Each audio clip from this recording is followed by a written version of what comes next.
welcome you all to the Success Code.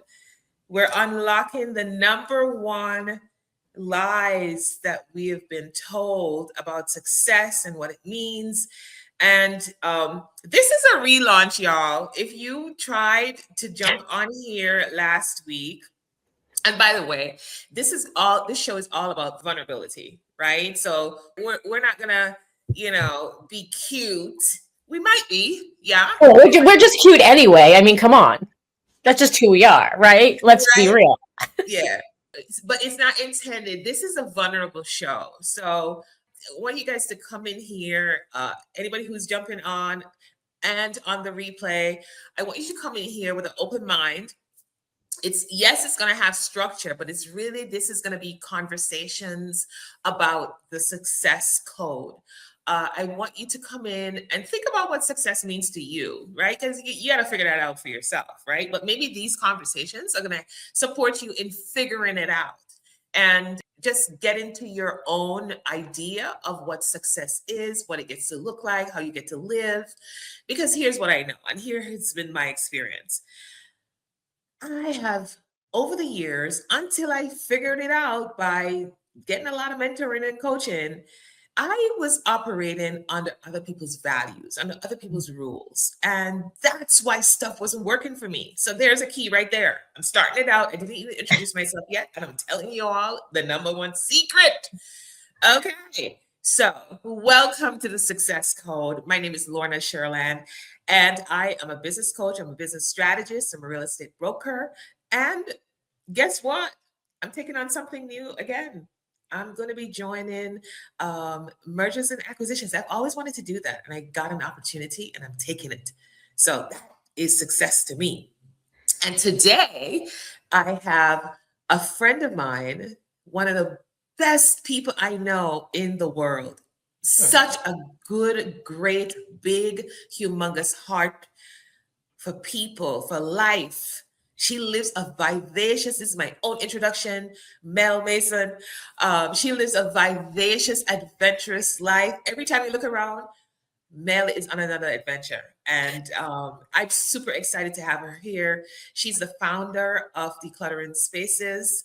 And I wanted her to come on here because to me, she embodies success. Ups and downs, ins and outs, right? All the things. And I thought that this would be a great experience for you guys to experience her, to hear her story, to have the conversations, and to really learn from her, because she really has been living a life at the fullest. And I know her, right? So I know she even has more expansiveness that she's working on. So we probably will hear something about that today. And yeah, so welcome, Mel, to the Success Code. I'm super excited that you're here. And we're going to jump into the conversations. What, anything you want to talk about before anything I've said already that you want to jump into? And then we jump in and just start chatting about, what is success for you? Yeah, well, I'm excited to have this conversation with you, first of all. And what I'm always going to say is you spot it, you got it, right? So everything you see in me, is reflecting right back to you, my love. So I just love you so much. And I love your energy. And I love what you're always up into the world and into the world, taking on all these new things. And you're always growing and evolving and taking yourself on. And it's such an honor and a privilege to be on this journey with you. Thank you. Thank you. Thank you. So let's jump into the conversation. I want to ask you, what is success to you? And like I said, this is a conversation, so we'll probably go banter back and forth. Yeah, absolutely. Yeah. So tell me what success is to you, girl. I used to think that success was all about, generating a certain amount of income, having a certain amount of money in your bank account, and being able to do certain things and all that stuff and all the worldly things, right? I always thought it was all of these things that proved you were successful. If you had the house and the 2.5 kids and the white picket fence and all the things, you had made it in the world and you were successful. But even with success, even having money in the bank, even being able to do things like that, there was never any true peace inside, right? There was always still this restlessness, this irritation, like that nothing was complete. And, through my spiritual journey, like what really has truly become success for me is having that peace beyond understanding that we learn that is possible through having a relationship with God, whoever your God is. But like having, like, you didn't create yourself, you didn't put breath in your lungs, you didn't put yourself on this planet. And when we think that we're running the show, that's where our misery and our suffering comes in. But when we truly get that we're not running the show and we trust the power that created us, like true freedom and success comes in that for me. Like, what is that? What is God's will for my life rather than me trying to figure out my will for my life? Because my vision is like down here on the ground and his is like way higher than 30,000. So he's got the big picture view and he's just like, I love Woody Allen's quote. You want to make God laugh? Tell him all your little plans. I love that. Okay, guys, you just started like on point. Yeah, we Oh, are. wait. Let me see. Trust in the Lord with all your heart, right? Yeah, you brought a memory back for me already. In Jamaica, our translation of that verse is "Mana plan, gotta wipe out," which in translation means men plan and God totally disrupts it. Right. So I love that you brought tears to my eyes remembering that, because we always said that when we were kids. That was one of the things that we always talked about when we were making plans, and especially when we saw that it didn't work out, then we realized, oh, oops. Yeah, and it's so funny, right?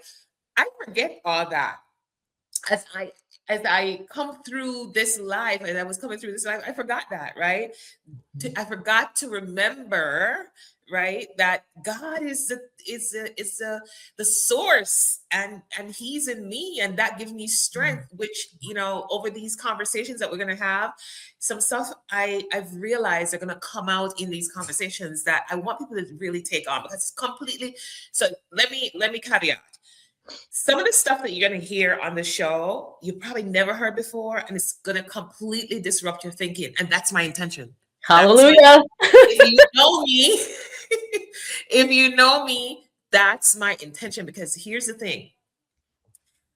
Let me give you the definition under this project. The success code, where conscious leadership meets business and real talk. So you're gonna hear more real talk than anything else. I just stick business in there because at the end of the day, we still gotta make money, right? We still gotta make money. So I love that, and I love that you talk about peace, right? Because peace can come in different ways to different people, right? Just like success means different things to different people. And for me, when I had the big house, 3,100 square feet, 2-car garage, 4 cars in the driveway. Man, that was a lot of pressure. That's a lot of maintenance. That and a lot of maintenance, right? A lot of pressure and a lot of maintenance. And don't get me wrong, those are not bad things, to have. And but I realized that it's not the thing. That's not the thing for me. And I see it's not the thing for you either. Yeah. And as you're listening to this, it could be the thing for you. But what is the thing that gives you, for me, and I'm sure this is for you as well, Mel, and I want you to jump in. What will give me fulfillment is the idea that other people realize their true authenticity. Like, what is it? What is the thing? What is the thing that will light you up? And I gotta tell you guys, it's not hard work, because when you are in the thing that you love, for me, when I'm in the thing I love, like right now, for me, talking to y'all, having Mel on here, I want to cry, but the tears are right on the edge, because I'm in the thing that I love, right? Yeah. Bringing you people, sharing experiences, bringing you information that will hopefully add value to you and change your life. I am in my zone right here. Okay, let me just say. So what is that for you? And that's the goal, is to get you to get to that space so that we're here to collapse the time for you. Yeah. So Mel, Yeah, would we you like to always say think like it's the thing, right? We always think like, oh, if I again? get this thing, then I'll be happy. If I get this thing, if I get this car, if I get this house, then I'll. But all we have is right now, right? So Yes. how can you get that experience that you're looking for right here and right now, because it's available to you and it's not through the stuff, right? And what I learned for me is it really comes from truly surrendering. Mm. Surrendering What does that to mean though? What does that mean? Surrender. it's for me, surrendering is truly getting that I don't even have the power to lift my thumb. I don't have Hmm. the power to breathe on my own. Like really getting that I didn't create myself. And when I trust and surrender to that power that created me, who I call God, who I call Lord, right? When I trust that power and truly surrender, then all things fall into place. But when I think that I'm running the show and I'm driving it and I'm forcing it, there's always this stress, there's always this struggle, there's always this angst inside. But when that true when I realize that I truly can do nothing on my own power, that it really comes from the grace of God, that I'm able to act and move and have my being, then there's that peace beyond understanding that no matter what happens, no matter what situations, because we're always going to have obstacles, right? We're not going to Mhm. be free from obstacles, but through all of those obstacles and challenges, the true peace that is beyond understanding has come over me that I've never experienced in my life in any other way until that true surrender. Mm. Now, is this so you bringing up a question. I love that you share that because that's been one of my things is how do you truly surrender, right? And so is that for you? Is that for you a ongoing thing or is it a one-time thing? Because I wish it was a one-time thing. well, but here's the thing, Mel. As you were saying that, it brought me back to my early days. I grew up in church with my grandmother, my grandfather, and when they talked about surrender, it felt like it came across from preachers like a one-time thing, right? Mm. Like you got to surrender, like when you you know when you gave your life to Christ, back then, right? When you gave your life to Christ back then, um, it was a one and done. Like you gave your life to Christ, that's the surrender. What I'm hearing you say now is it's a different, it sounds like a different kind of surrender to me. Um, it sounds like this is a surrender where you let go of uh, ways of being that you've carried with you, or ways of being that just show up because it's innate. You've been doing it for so long, it's there, Yeah. right? Is that Yeah, what well, I you? mean, like we're in the world, we're told, but we're still flesh, right? Even though we've accepted the Lord, we still are fighting our flesh. So our Mhm, flesh is always going to be at odds with our spirit. And mhm, so in every moment, there's a choice to allow the flesh to run or to surrender, right? In every moment, we get to make a choice. It's not a one and done. It's literally mhm, in some moments, I'm completely surrendered. And then other moments, I'm taking my will back and I'm running the show. Like, yes, mhm. Lord, I'm going to surrender to you and I'm going to do this fast and I'm going to do what you say to do. And then as soon as the fast is over, I'm going to eat whatever the hell I want and I'm going to go back to self will, right? Like, that's exactly what happened. So it's like, it's moment to moment Yeah, yeah. learning how to like what God really wants most from us is relationship. So it's not like, oh, I accepted Jesus and I'm done. It's like having a relationship with a friend. Like you communicate, you talk, you share, you get vulnerable. So God wants the same thing. He wants you Mm, to be in communication with him, but he wants to be, he's already in you. So he's with you all the time, but you don't remember that. So mhm, he wants you to remember and acknowledge and turn every moment over. And mhm. when we truly turn it over, like that's when the results go exponential, way better than you could have ever imagined. Yeah. Yeah. And I think that once you get to that part, and I'm going to shift gears a little bit and jump into the business for just a moment, because this is a perfect segue, right? Because you said, you know, God wants a relationship, and that's what business is. Business is about relationship, right? Most people think, you know, well, you know, guys, remember, this is a vulnerability show as well. I'm sharing with you all of my moments over here. So please just no, don't judge. I'm not judging myself, so you don't dare judge me. Okay. And if you're judging me, you're judging yourself. Just saying. Judge not, lest ye be judged, right? That's what that means. I love this. Okay. So in business, a lot of people have this idea that it's, and this is perfect. A lot of people have the idea that it's the grind, right? It's the grind. You got to do more. You got to do more. You got to do more. You got to do more. And yes, you get to do, but I don't know if it's doing more or doing it better in the way of having the relationships that can support the business growth, right? I can tell you this. I literally just got off a call. I'm sitting there and I'm going, okay, Lorna, why wouldn't you do this? Why wouldn't you do this? Why wouldn't you do this? Why would you do this? And I had to talk to myself as to why not, right? Here's what I was experiencing.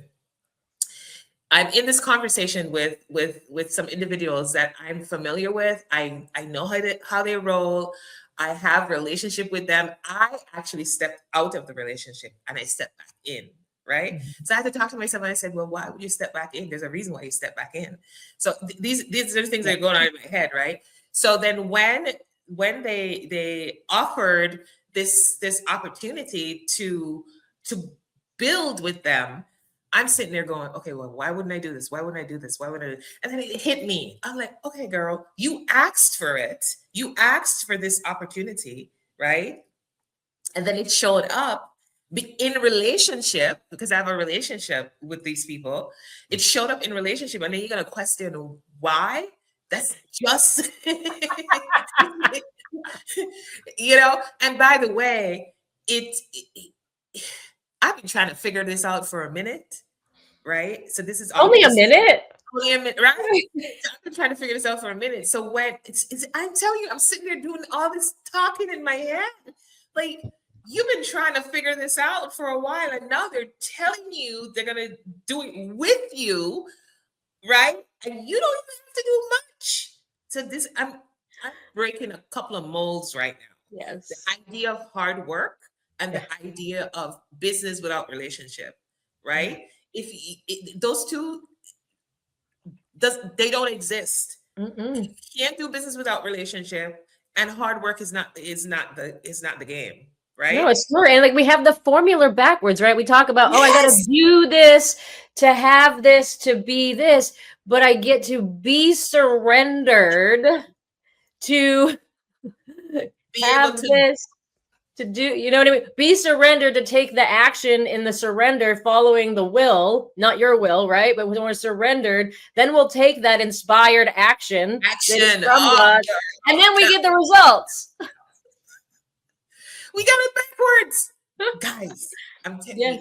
Let me do in my own will and wonder why it sometimes works and it sometimes doesn't. And then when it works, it still has all this stuff, and I'm still not satisfied. I'm still restless. I'm still irritable. I'm still discontent in my life. Yeah. And you know, yesterday I was sharing with you before we came on air. I was listening to the guy who invented the Kinko business. Oh gosh, I remember Kinko. Yes, Paul. I can't pronounce his last name. Orfalia. Paul Orfalia. I was listening to him in a podcast, and by the way, he sold. If nobody remembers, because Kinko's, you know, you're more associated with FedEx now. He sold it to FedEx for billions. You know, at one point he wouldn't even tell the guy how much he sold it for, but it was billions, right? And I'm sitting there listening to this guy, you know, a billionaire, and he's talking about all the things that, you know, happened after he got the $1 billion. He thought he was on cloud nine. He bought a plane. The plane cost him more money than he was cracking me up. He said he bought the plane. The plane cost him more money in maintenance than he ever wanted to spend. His wife was a big spender. She bought a $35,000 cabinet, and he had resentment for years until the cabinet got sold. I'm telling you, the stuff that I hear, the Yeah. people who have money, um, they think differently, which is another reason why we're bringing this conversation in, right? They just think a whole lot different. So some of the things, I'm looking at my notes, some of the things that he talked about was having pillars in his life, work, play, and love. Yeah. Do you have any of those pillars? What kind of pillars do you have that are like foundational for you? Yeah, I mean, the first pillar is God first, right? Like everything comes from God. And then there's, relationships, Mhm. and then there's business, and then there's fun and adventure and health and wellness. What else?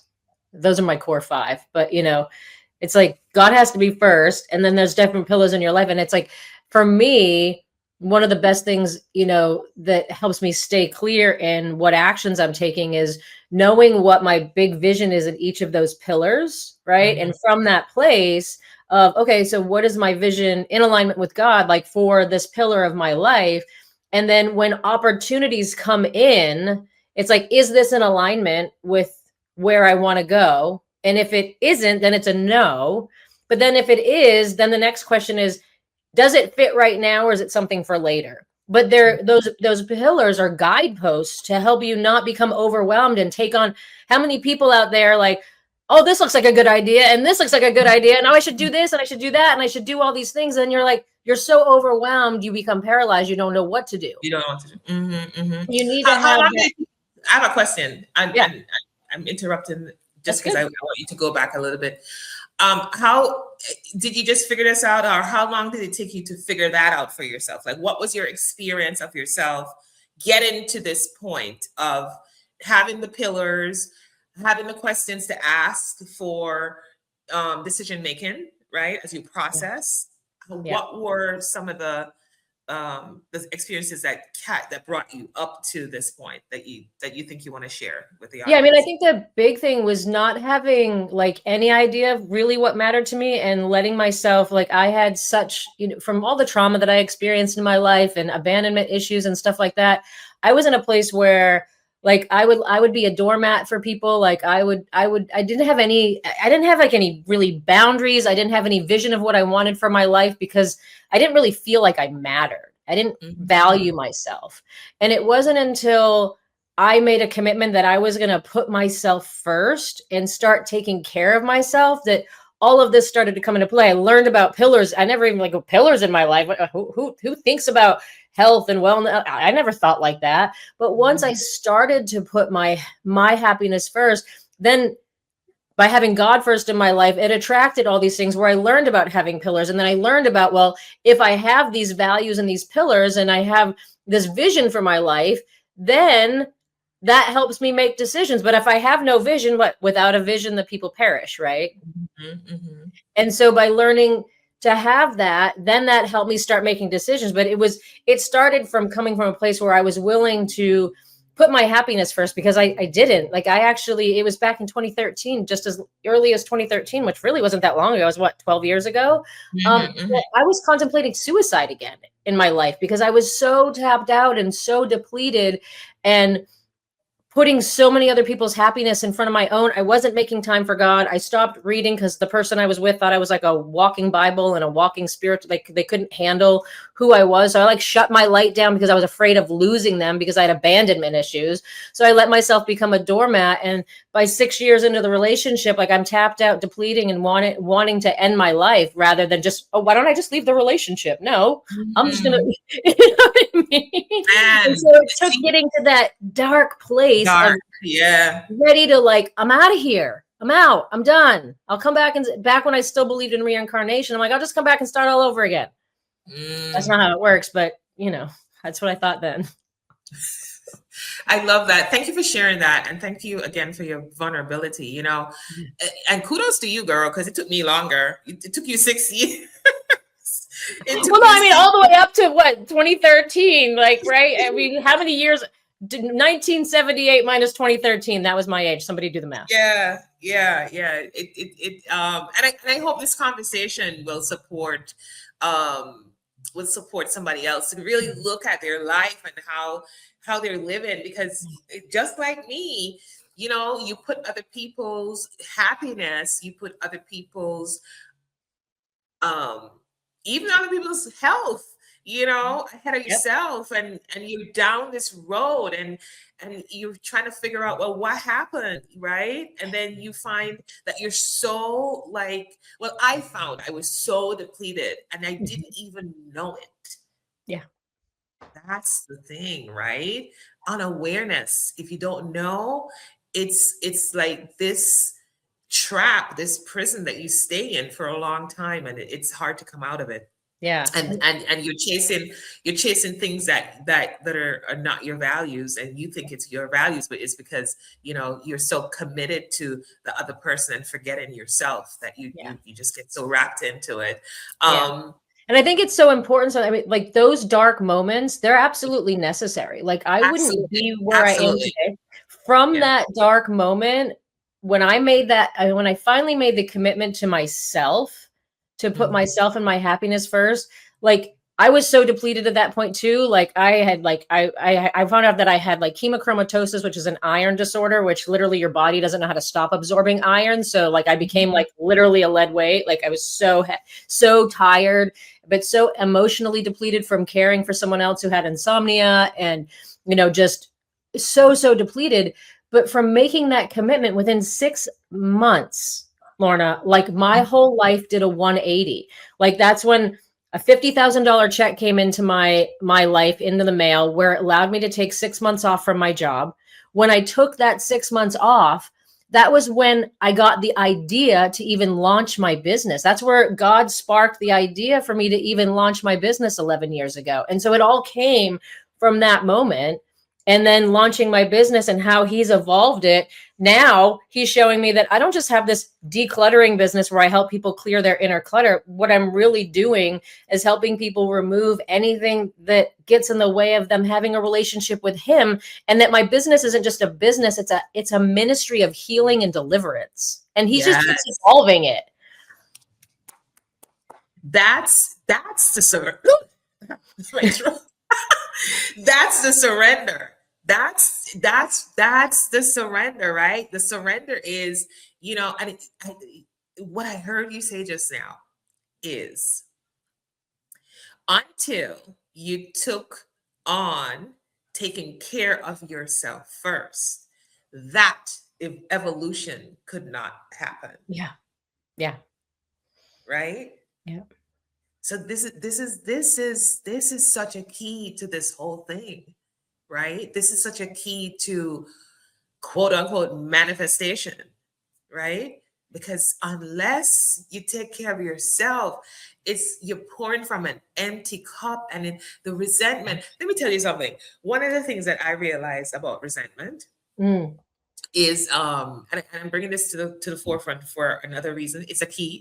It's a key. So every time I say it's a key, y'all better write it down. Write that shit down. Where's that Y'all pen? better write it down. Write it down. Um, Resentment, the number one offender. the number one offender, right? And it's the number one offender because it affects so many things, including your money, Yeah. right? Mm-hmm. Because what is resistant? What is resentment? It's actually resistance, Yeah. right?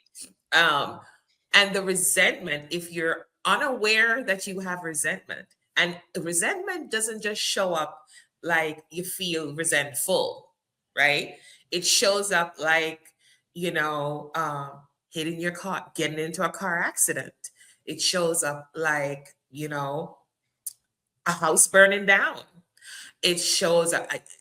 Yes, I'm being drastic because, again, I want to awaken you. Yep. I want to disrupt you. It shows up like somebody who you love passing away suddenly. It shows up like, you getting so sick, and you go to the doctor, you go to the doctor, you go to the specialist, you go to the thing, everybody you went to, and nobody can tell you what's wrong with you. Yeah, and resentment, I just gotta say, like, resentment causes cancer. Let's just say that. That part. Yeah.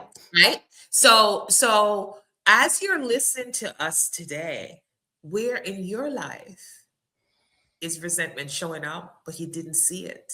I hope you can see it, because if you see it and you're able to walk through the process of releasing it, I can tell you it gets so much easier. Yeah, So there's much freedom easier. in that. And think Yeah, about it, there's like, it's not just these big things, like the way to notice if you have resentment is yeah. like, who's renting space in your head? Yeah. Who Mhm. are you like got energy on? We call it having energy on Yes. someone. Like, Yes. who's Yeah. like taking up that space in your head? Because if they're in there and you're Mhm. feeling anything but peace inside of you, and you've got this angst and this uneasiness, there's resentment. And in my work, like, resentment is one of the pieces of inner clutter. So you've got unprocessed emotions, you've got limiting beliefs, resentments, judgments, and fears. Like, that's the inner clutter that I deal with in my business. And Yeah. resentment is like the number one offender. If you struggle with any addiction in your life and you have resentment, it will take you out. Out. Out. Out. And by the way, just like anything else, it's not a one and done. I'm just saying, it's not a one and done. You know, we do the same things in our businesses, but we do them differently. This is why I can tell you it's not a one and done. It's a process. You mean You there's know, no magic wand, Lorna? no, there's not. Hey, you know what I tell my clients? I tell them, and I tell people all the time, they don't have to be my clients. I tell people all the time. I tell them, listen, it took you 30, 40, 50, 60, 70. The other day I was talking to a 76-year-old woman. It took all that time for you to become who you are right now, and Yeah. carry any resentment that you've been carrying for so long. You know, in a moment, you can recognize it and maybe shift it in a moment. But remember, you gotta practice. It's like building a new muscle. You gotta practice seeing when you're in it and jumping out of it, so that you don't stay in it any longer. Right. So the recognition, the awareness is the first piece. Another Yeah. key, recognition Write and that awareness. down. That's a key. um, and so just knowing that, paying attention to things that are happening around you, that's part of supporting you in everything is always working for you. Yes. Everything is always Yes. working for you. The That's another universe, key. God is conspiring in your favor. Yep, Always. yep.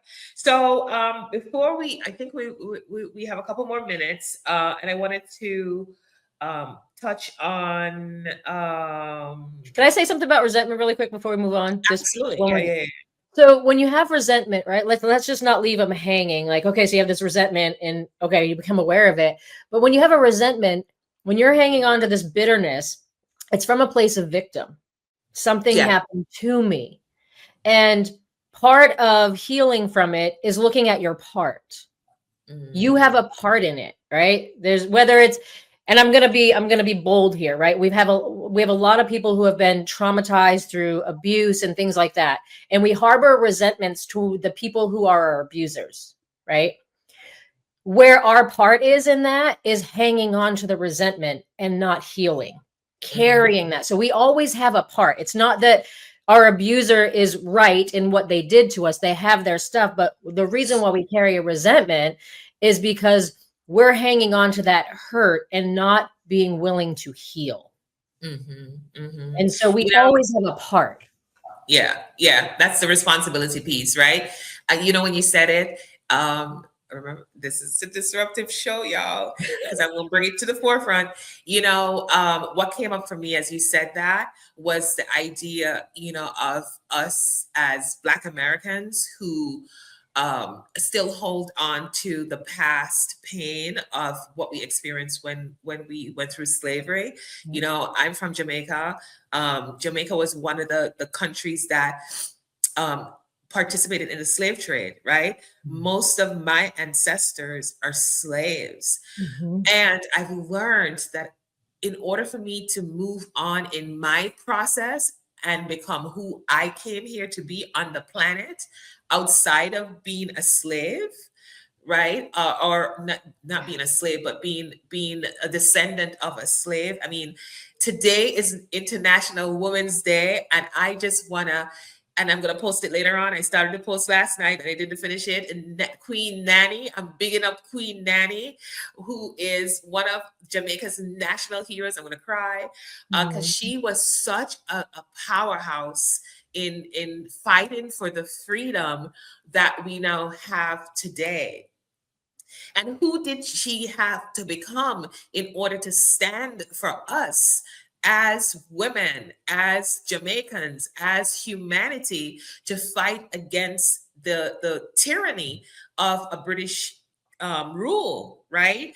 It's the same way you got to fight for your freedom from resentment. It's the Yes. same thing, right? Yeah. So just think about who you get to be when you stand for yourself Yeah. in the face of whatever trauma you have experienced, Yeah. right? So we carry resentments, like we keep recreating reality the same way. Like if you want to, if you want to get rid of all of that, like you have to clear it inside of you, right? So Yeah. if we keep seeing, you know, being mistreated and all the things that we see out in the world, we only see it because we haven't released it in ourselves. Yes, yes. It's the mirror, what we call in my programs is what we call the mirror effect, right? Yeah. Nothing Yeah. is happening out there. Nope. Everything happens in here, which is why I said to you before, resentment shows up in the car accident. Somebody hit you, you think, oh, they just hit you. No, no, no, no, no. They didn't just hit you, right? It goes deeper than that. Yeah. Yeah. So We call yes, it the principle of correspondence in my work. I love it. yes, yes. So this is powerful stuff, It's so good.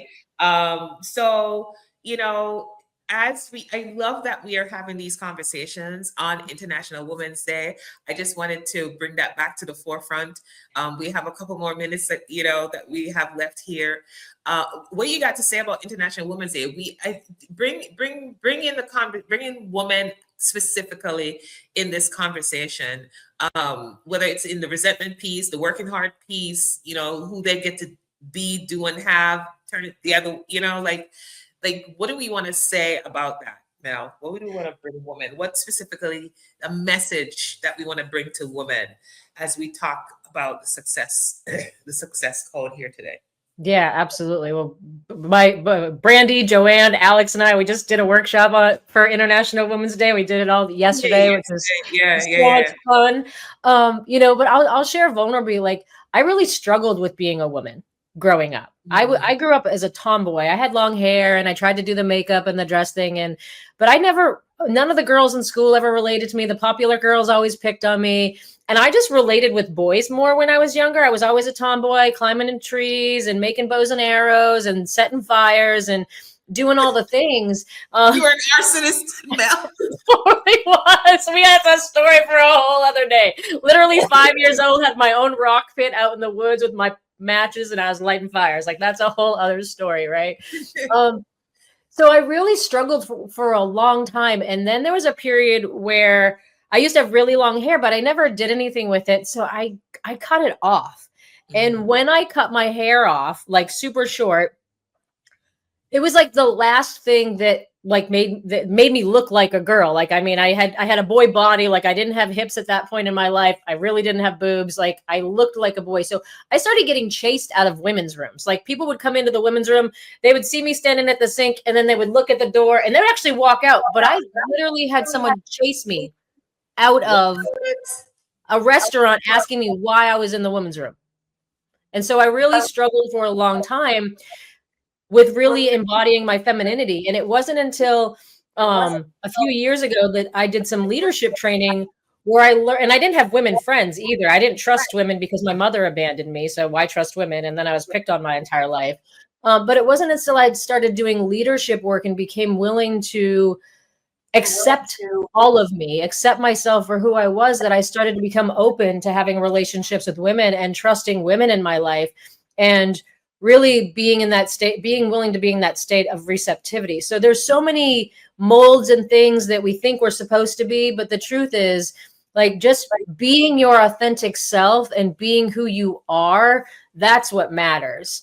And stepping into your truth and owning who you are, that's the beauty of being a woman, and not fitting any molds, and not trying to be the man either. That's so good. And that's the whole point, right? That's the whole point of, we started the conversation with what is success, right? For me, that is success. For me, success is being who you are, all of you, unapologetic. Yes. Right? Not conforming to what other people think you should be, what people think you should do. What they think is irrelevant. Irrelevant. That's my definition of success. Yes. Because when you're in that space, anything is possible. You can do anything you want. Yep. Right? So I love that. I love that. I love that we're ending on that note. This is be authentically and unapologetically you. Yes. Boom. By the way, that's another key. Okay. So excuse me. All right. So, we started out with peace today. We started out with running your own show. And it's so appropriate that we're ending with be unapologetically you. Any last words you want to share with the audience, Mel? Just be you, be authentic, and be willing to whatever you call it. It's God for me, whatever you believe in. Like, you're not the creator of the universe. You didn't put life into your body, into your lungs. You didn't cause yourself to live. So be willing to surrender to that power that created you, and see what happens in your life. See the shifts that happen when you turn over the reins and stop trying to control everything, and watch what happens. Just give yourself 30 days and see what happens in your life, from you trying to run the show to you turning it over to the power that's greater than you, that actually created you. Just take a test drive. Yeah. I would second that. And I would add, be willing to do the work, because it's going to be. So here's the thing, guys. And I love that you can't make this stuff up, right, Mel? I love that we're ending here. This is the hard work. Be willing to do this hard work. And the key word is willing, right there. Like, you nailed it. Willingness. Yeah. Be willing to do this work, because this is the hard work. Why? Because it's an unlearning of who you thought you have been.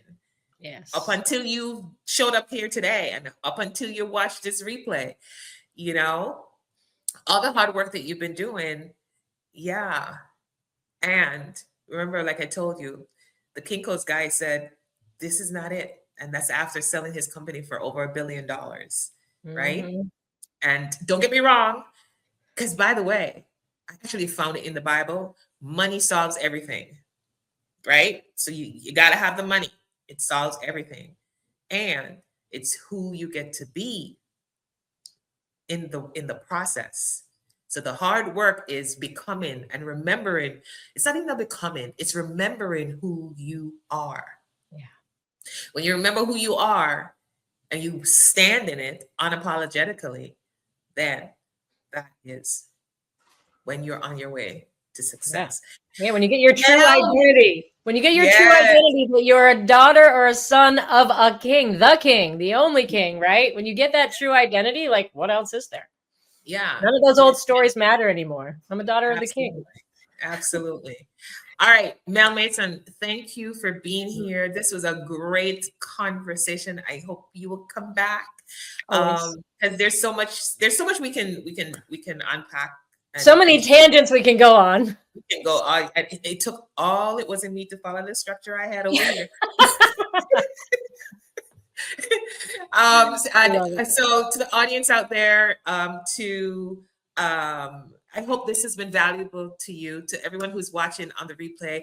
Please post in the comments your takeaways, your aha moments. If you didn't agree with something, put it in the comments. Tell us why. We want to hear from you. We want to bring the information to you that you want to know, right? And we want to hear how you think, because that could support some kind of thinking that we have that, you know, could make a difference for us too, right? It's not a one-way street. We're not talking heads over here. We want to have a conversation. We want to have a relationship. And we talked about that, business and relationship. Yeah. Yeah. So jump in here. Let's stay in the conversation. We're going to be back next week, and we want to still hear from you again. And resources. This is a new channel, y'all, and I'm going to be putting resources in the links for you, so you can grab free resources to support growing your business, growing your life. And again, share in the comments what you want to see, what you want in the free links. We want to give you as much resources as possible to move the needle for you. That's the goal. You get to define your success and take it and ripple effect it all through your life.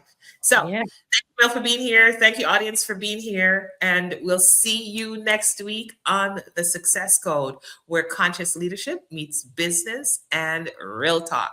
Have a great weekend, y'all. Bye. Thanks, Mel. Thanks, Lorna. Hold on.